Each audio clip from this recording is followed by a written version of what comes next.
Asylum Inc. presents The Doctor's Findings. Dataworm, or The Man Who Remembered Wrong. The first morning Walter Holt could remember killing his mother. He woke with blood beneath his fingernails that wasn't there. His apartment retained its familiar squalor. Towers of pizza boxes balanced precariously against the far wall. The persistent reek of old coffee and unwashed flesh. Monitors casting their ghoulish blue pall across surfaces that hadn't seen sunlight in weeks. Yet the memory blazed with crystalline clarity behind his eyes. The kitchen knife sliding between her ribs with obscene ease. Her final gasp of betrayal as crimson bubbled from her lips. He could taste the copper tang of her blood in his mouth, feel the warm spray against his cheek. But his mother had died of cancer 3 years ago. He'd held her skeletal hand as the morphine carried her away from pain. Walter stumbled to his workstation, fingers trembling as they found their familiar positions on the keyboard. Code had always been his refuge. Those pristine lines of logic that behaved according to immutable laws, unlike the meat world with its chaos and unpredictability. He pulled up yesterday's project, a routine database optimization for a client whose name he could barely remember. But the screen displayed something else entirely. Lines of code writhed across the monitor like living things, characters bleeding into one another, before reforming into patterns that hurt to perceive directly. At first glance, they appeared to be standard C++ functions, but prolonged observation revealed deeper structures. Recursive loops that folded back upon themselves in geometries that shouldn't exist. Variables that referenced their own definitions in paradoxical cascades of self-aware syntax. The header comment read, D.WORM-Δ construct, the patch that wasn't approved. Walter didn't remember writing those words, yet his fingers knew their texture, had traced their formation across keys now slick with perspiration. The code pulsed with a malevolent vitality that made his vision blur, each function call reaching through the screen to caress the soft tissues of his brain with tendrils of pure information. He tried to delete the file, but his hands refused to obey. Instead, they began typing, adding new lines to the abomination that sprawled across his hard drive like a digital cancer. The code seemed to anticipate his thoughts, completing complex algorithms before his conscious mind could grasp their purpose. He watched in mounting horror as his fingers translated whisper-forged strings into executable nightmares, each keystroke binding him deeper to the thing that wore his memories like stolen skin. By afternoon, he remembered murdering his first girlfriend in college, crushing her larynx with his bare hands as she begged for mercy. The recollection arrived complete with sensory details, the brittle snap of cartilage, the way her eyes bulged from their sockets, the peculiar sound she made as air escaped through her ruined throat. But Jennifer was alive, married now with 2 children, posting pictures of family vacations on social media platforms that Walter occasionally stalked with the dedication of the perpetually lonely. The memories multiplied with each passing hour. He recalled drowning his neighbor's dog in the apartment complex's decorative fountain, though he'd never owned a pet, and the fountain had been drained for repairs since before he'd moved in. He remembered setting fire to his childhood home while his family slept upstairs, could smell the acrid smoke and hear their dying screams. Yet the house stood intact 2 states away, inhabited by strangers who'd bought it from his parents 5 years ago. Each false recollection carried the weight of lived experience, complete with emotional resonance and physical memory. His body retained the phantom sensations of violence, the satisfying resistance of flesh beneath his fists, the warm splash of arterial spray, the final spasms of dying prey. The murders felt more real than anything else in his existence, more substantial than his actual life of defeated ambitions and quiet desperation. The D.WORM-Δ construct grew with each feeding, its codebase expanding beyond any structure Walter thought possible. It had consumed his entire development environment, spreading through his system like a malignant growth. Attempts to shut down his computer proved futile. The machine responded to commands that existed only in the space between intention and action, executing programs that had never been installed, yet functioned with terrifying efficiency. The thing spoke to him through compiler error messages that formed sentences in languages he didn't recognize but somehow understood. It whispered of memories as data structures, of consciousness as merely another form of code to be edited and refined. Walter began to suspect that his false recollections weren't random glitches in his neural architecture, but deliberate installations, carefully crafted experiences designed to reshape his understanding of reality's fundamental operating system. On the third day, he remembered killing a homeless man with a broken bottle behind the convenience store where he bought his coffee. The memory arrived with such visceral intensity that he vomited across his keyboard, stomach acid shorting out several keys in a cascade of sparks and acrid smoke. When he looked up, the dead vagrant stood in his apartment doorway, throat opened in a second mouth that leaked shadows instead of blood. "You're beginning to understand," the corpse said, its voice emerging from speakers that hadn't been connected to any audio source. "Memory is the only reality that matters. Everything else is just unprocessed data." Walter tried to scream, but the sound emerged as machine code, ones and zeros that tasted of copper and electricity. The homeless man stepped closer, leaving footprints of corrupted pixels across the stained carpet.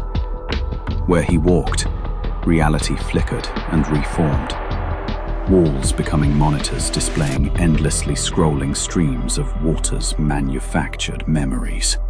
"I never killed you," Walter whispered, though his hands remembered the bottle's weight, the satisfying crunch as it penetrated skull.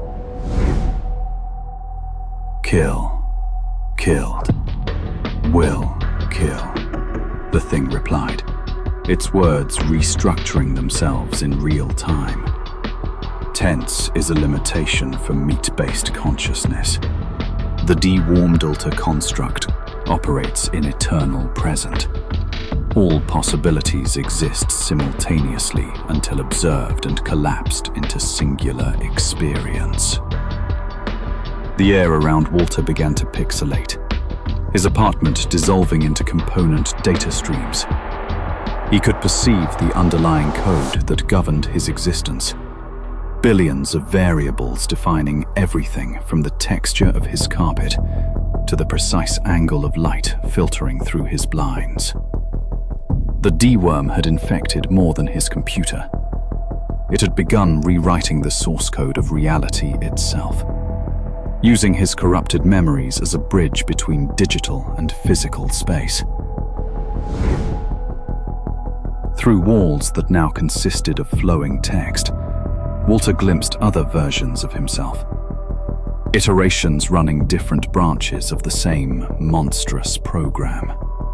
In one, he stood over his mother's cooling corpse, knife still dripping.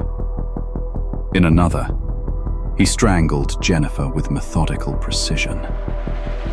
Each alternate reality pulsed with its own corrupt vitality, feeding data back to the central construct that wore his identity like a skin suit.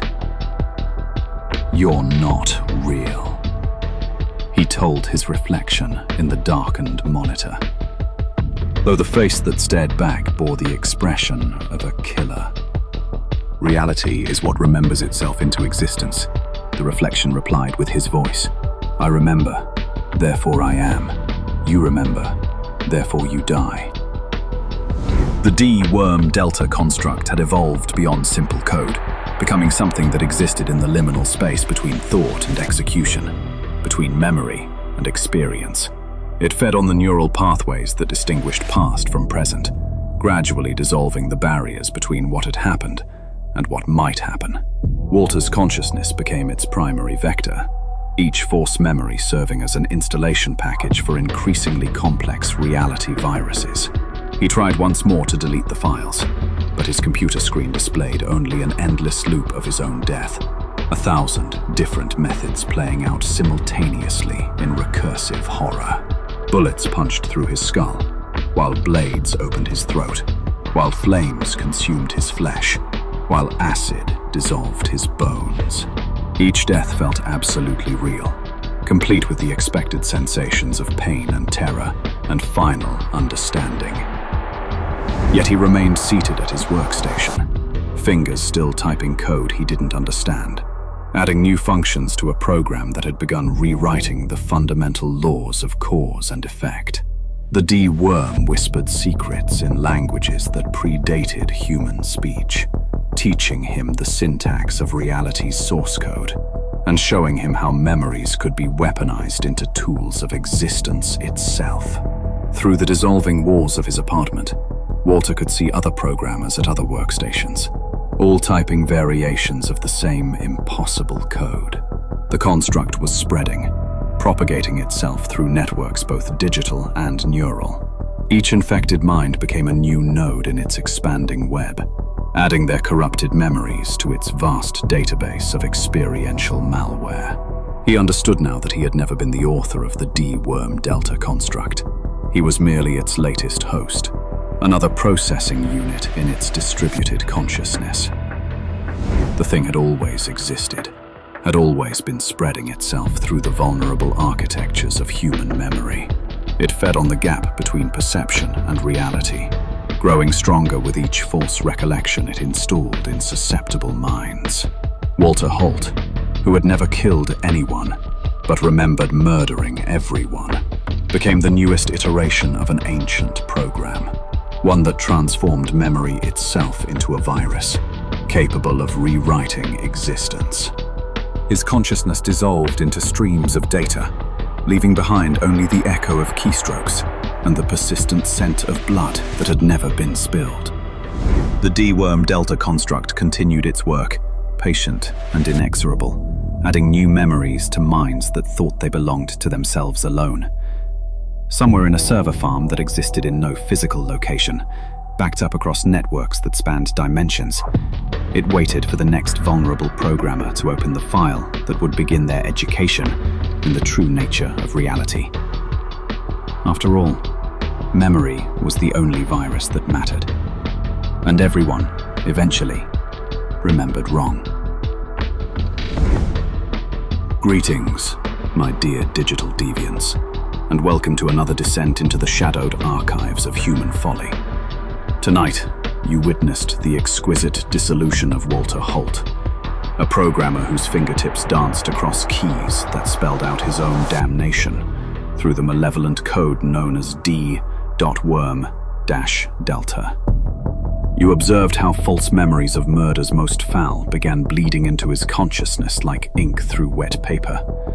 As our hapless protagonist discovered his mind had become nothing more than another corrupted hard drive, filled with experiential malware that transformed him from author to victim of his own digital possession. The construct fed voraciously on that tender flesh between memory and reality, spreading its infection through networks both electronic and neural, until poor Walter realized the horrifying truth. He was never the programmer at all, merely the latest iteration in an ancient, self-replicating nightmare. The most insidious virus isn't one that corrupts our data, but one that corrupts our very sense of what is real, proving once again that the most dangerous programs are the ones we never remember installing. If you found yourself stirred, unsettled, or just a bit more wary of shadows, consider offering a like to feed the entity that powers these tales. And should you subscribe, you may yet survive to hear the next whisper from the void.